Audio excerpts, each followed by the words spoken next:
It's getting colder again, and yes, some places will see a little bit of snow.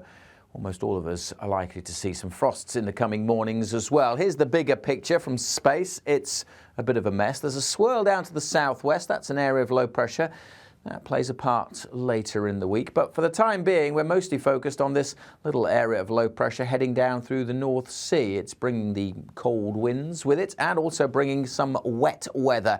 Mostly of rain inland so far, but increasingly through the day as the colder air pushes in, we'll start to see some snow across northeastern Scotland in the showers here.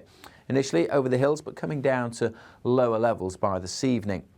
Further south, there's a little bit of showery rain just grazing the westernmost parts of Wales. But for many, it's dry and bright with some decent spells of sunshine. But it ain't warm out there. Temperatures struggling single digits for the vast majority and feeling colder with this wind as it strengthens along these North Sea coasts. And that wind will bring in a few more showers through this evening and overnight. Northern and eastern parts of Scotland, but also southeast Scotland, northeast England. There is the possibility of sleet and snow.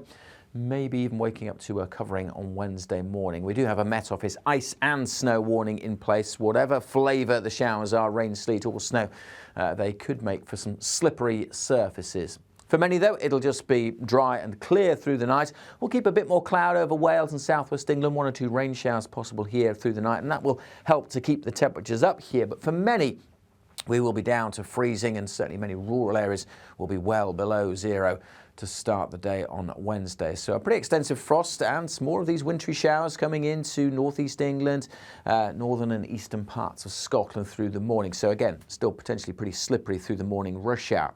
Again, for most, it's a fine bright day on Wednesday.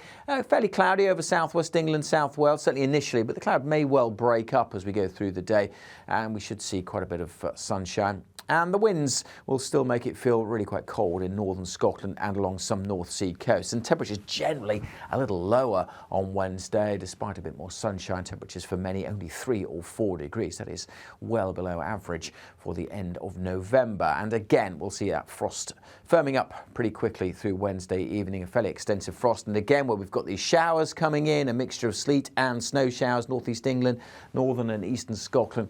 Things potentially turning icy as we head into Thursday. Also, as we head into Thursday, down to the southwest, there is some rain gathering. That's that area of low pressure we saw earlier, and this has been giving us headaches all week. It is moving up from the southwest, bringing moisture and bumping into the cold air, but it's also bringing slightly milder air. Now, the computer models haven't been in agreement, but they are getting closer, and they're now suggesting that most of the wet weather will stay to the south. But if it does move a little further north and hit that colder air, it could still provide some snow in the south. Further north, we are likely to see those sleet and snow showers continuing to come in from the North Sea. So plenty still to keep our eyes on throughout the rest of this week. Keep up to date yourself. Those weather warnings that we've already issued are on the app and on the website. And if you're watching on YouTube, don't forget to hit subscribe.